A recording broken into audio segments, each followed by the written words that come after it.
75 gold albums, 14 multi-platinum albums. Yeah, they could come down, hang out, do what they needed to do. And as I said, this place was a coffin showroom, which is pretty odd when you think about it. Yeah. We are an active studio again. I mean, in the past year we had down our back from the Black Keys. One of our board members is a gentleman named Dave Cobb, and he is actually referred to as this generation's Tom Dowd. Dave is going to start bringing folks. The wall of here, of course, is cement blocks.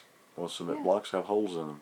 David took that bass and he stripped all the original finish off of it and he painted it flat black. Bobby Womack's across 110th Street. When the Stones were here, Bill Wyman used this amp. Brilliant. Yeah.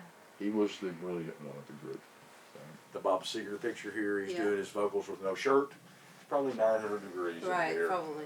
Yeah, so, yeah. You've heard this piano on hundreds and hundreds and hundreds of songs from Rod Stewart, you know, Tonight's the Night, all of the Atlantic Crossing album.